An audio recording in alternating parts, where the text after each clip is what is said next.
Bonjour à toutes et à tous. Deuxième jour au festival Programme commun. Oui, je me suis assis par terre au soleil parce que c'est tellement agréable. Aujourd'hui, grosse journée, je vais uniquement à Vidi. J'ai 3 spectacles et 3 gros spectacles à la suite avec juste 20 minutes de pause entre chaque. Donc ça va être hyper intense. On commence par Stéphane Kaigi, Rimini Protocol pour Grandma. Ensuite, ça c'est à 14h, ensuite à 16h30 Angelica Lidl et ensuite à 18h30 pièce de Grémo, Gertner et Bovary. Voilà, donc théâtre de 14h jusqu'à 20h30 à peu près, avec très peu de pause. Ça va s'enchaîner très vite, je sais même pas quand est-ce que je vais avoir le temps de vlogger dans tout ça. Je recharge mes accus en vitamine D en attendant. C'est parti.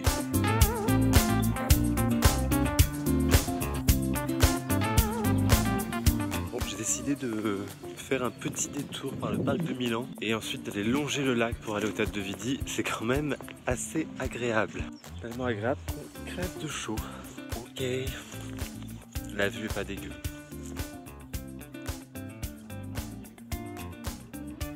Non mais en vrai c'est rageant, non? T'as un théâtre avec une programmation de dingue à 80 mètres du lac. Il fait beau. Il est où le piège? Donc là, 14h, c'est le moment d'aller voir Stéphane Kaigi et Rimini Protocol pour Grandma, les trombones de la Havane. Et alors, je vous avoue que c'est quand même le type de spectacle qui me fait assez peur à chaque fois parce que ma connaissance en géopolitique est quand même assez réduite. Et enfin, du moins, j'ai toujours peur de ne pas avoir les outils nécessaires pour analyser tout ça. Et je suis en train de lire la feuille de salle et effectivement, il y a des points très sombres pour moi. J'espère que ça va m'éclairer. Oh, mais il y a une petite frise chronologique. Ça, c'est une bonne chose.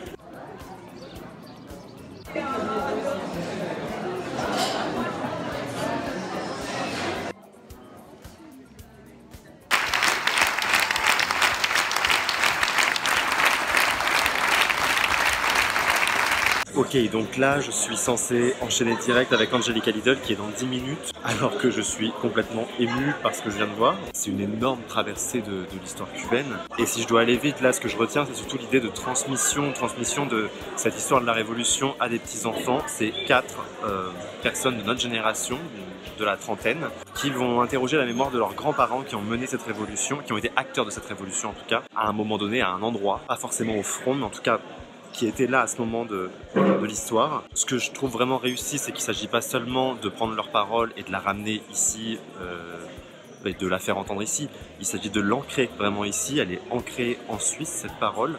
Il y a un vrai écho local. C'est quelque chose qu'on ne pourrait pas faire dans un documentaire cinématographique parce que cette prise de parole aujourd'hui sur l'histoire de la révolution cubaine, elle se passe aujourd'hui à Lausanne, en Suisse, par cette génération. Il y a vraiment quelque chose d'actuel. Et je parle de transmission parce que c'est la transmission d'une histoire, mais c'est pas seulement par la parole, bien que en interrogeant leurs grands-parents, pour ceux qui sont encore vivants, certains ont appris des choses qu'ils ne savaient même pas en fait sur cette histoire, sur le rôle qu'ils ont pu avoir dans cette révolution.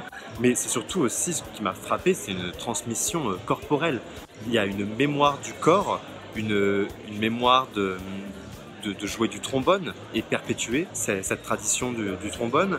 Il y a la mémoire des gestes avec les armes. On voit un moment cette imitation de la nouvelle génération par rapport à des photos de leurs grands-parents. Une mémoire du maniement de l'épée, du positionnement des armes. Une mémoire de la danse aussi. Tout est question de transmission et comment faire vivre cette révolution. On parle beaucoup du musée de la révolution de Cuba et visiblement, ce n'est pas suffisant en fait. Le côté muséal ne suffit pas, on ne peut pas figer cette histoire. Et d'ailleurs, c'est dit à un moment dans une des chansons, ça vit à travers soi en fait aujourd'hui. Cette histoire de la révolution est extrêmement présente. C'est très émouvant. Franchement, c'est très dur là de... Je sais pas du tout comment je vais faire pour enchaîner avec Angelica Lidl. De toute façon, il faut que j'y aille. Donc maintenant, Angelica Lidl, una costilla sobre la mesa madre. C'est un hommage à sa mère. C'est les funérailles de sa mère. Ça va être encore joyeux. Allez, on y va.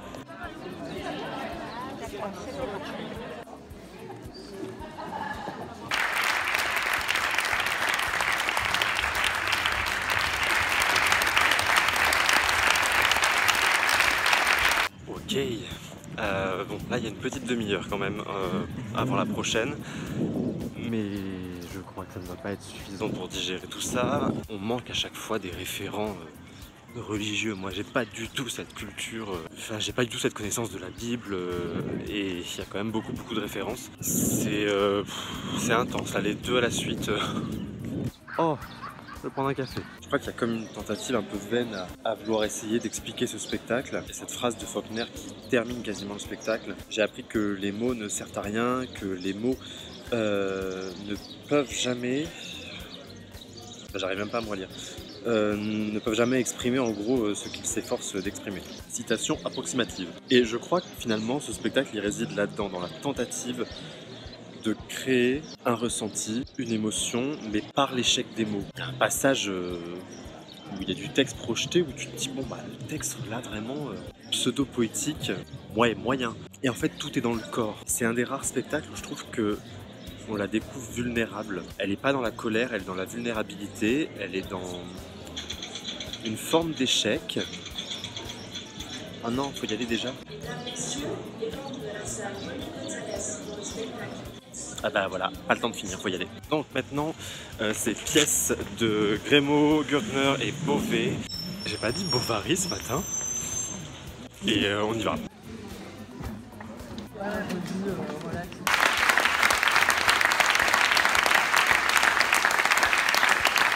Ah, quelle bande de cabots.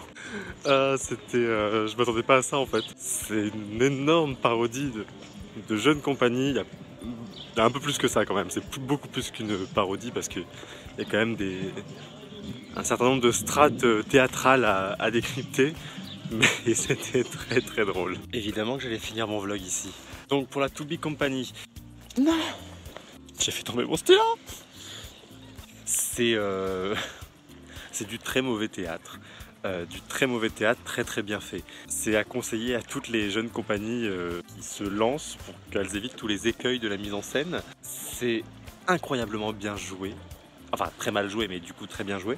Vraiment dans les détails, tu le vois. C'est-à-dire que la fille qui remet sa mèche en place dès qu'elle a fini un monologue. C'est ces micro-sorties de jeu quand les gens sont pas assez concentrés et qu'en fait, d'un coup, ils sont en pleine conscience d'être sur un plateau de théâtre. Alors qu'ils devraient pas. Il faudrait rester dans le personnage. Et c'est vraiment bien dosé, surtout au début. C'est vraiment plausible. Progressivement, ça va un peu plus dans la caricature et heureusement, parce que sinon, je pense que on aurait souffert comme dans une mauvaise pièce de théâtre à la fin. Les saluts sont merveilleux. Chaque salut est un moment de bonheur puisque c'est des saluts extrêmement travaillés, chorégraphiés, plein d'énergie, avec une petite fierté dans le regard d'avoir réussi un beau salut, d'avoir des applaudissements. C'est très moqueur en fait, mais c'est justement moqueur. Je crois pas que ce soit trop méchant. Je trouve que ça pointe vraiment les cours de théâtre privés qui parfois sont dirigés par des profs sans imagination et voire un peu frustrés. En fait, je pense que ça serait très utile que beaucoup de gens voient ça avant de se lancer dans des cours de théâtre parce qu'il faut faire très attention. C'est pas parce que quelque chose semble hyper intelligent, hyper profond que ça l'est. Il y a un petit côté performance des intermittents du désordre, hein, pour ceux qui s'en souviennent. Et puis là où c'est un peu plus poussé, c'est quand même que il y a différentes strates de théâtralité, et notamment sur la fin, après leur magnifique adaptation de Médée, tout ce qu'il faut pas faire.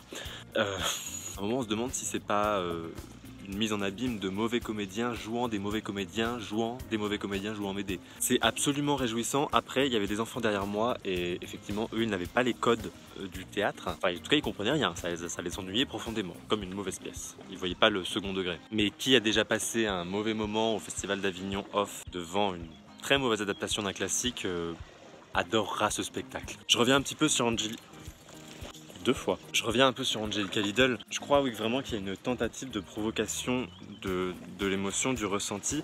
Et surtout, je crois que moi j'accepte vraiment maintenant l'échec d'essayer de comprendre et d'expliquer et plutôt de me mettre dans la peau d'un observateur, d'un témoin. Dans les précédents spectacles, souvent d'une colère, d'un cri, mais en tout cas de l'expression de quelque chose extrêmement personnel, qui a le ton d'un discours, mais qui n'est pas forcément un discours, qui ne doit pas être pris pour discours. Moi, il y a quelque chose qui m'a beaucoup perturbé là pendant ce spectacle, et j'ai noté la phrase en toute urgence pour ne pas l'oublier, parce qu'elle passe très très vite cette phrase, elle est vraiment au milieu d'un long monologue, et elle dit à propos de sa mère, je me suis résolu à la ressemblance. Et alors Angelica qui se résout à quelque chose, et qui se résout à la ressemblance avec sa mère, c'est énorme. Et déjà au début, ce cri d'amour pour la mer, mais pas pour sa mère telle qu'elle l'a connue, pour la mère qui est en fin de vie. C'est le corps en fin de vie qui amène ce moment d'amour. Elle dit pouvoir te dire adieu sans haine, il est là le vrai miracle, je t'aime. C'est parce que la mère est mourante, parce qu'elle est en train de se chier dessus, parce qu'elle est complètement grabataire. C'est le corps qui a perdu toute dignité. C'est ce corps-là qu'elle aime. C'est ce moment-là de la vie qu'elle aime. C'est l'abandon du corps, c'est ce qu'il ne reste plus que la chair de la personne. Il n'y a plus rien en fait. Et puis encadrer cette pièce par les 2 citations de Faulkner. La première, le but de la vie est de se préparer à être mort. Et la fin, c'est alors que j'ai appris que les mots ne servent à rien. Que les mots... Merde, j'ai toujours pas retrouvé cette citation. Ne réussissent jamais à exprimer ce qu'ils s'efforcent d'exprimer. C'est une épiphanie en fait, la mort de sa mère, j'ai l'impression. C'est un moment de révélation théâtrale. Voilà, c'est la fin de ce séjour à Lausanne au festival Programme Commun. Je n'ai fait que le répéter, mais quand même, quelle programmation! Que ce soit hier à l'Arsenic ou aujourd'hui à Vidi, c'est quand même un vrai bonheur d'aller au théâtre et de savoir qu'on verra des choses nouvelles, qu'on verra des choses qui nous surprennent, qu'on verra des choses qui nous font réfléchir, et sans pour autant tout aimer en bloc, avoir juste de la matière à réflexion après. Bon allez, et maintenant faut rentrer parce que demain, on se relève à 5 h, faut aller bosser. À bientôt.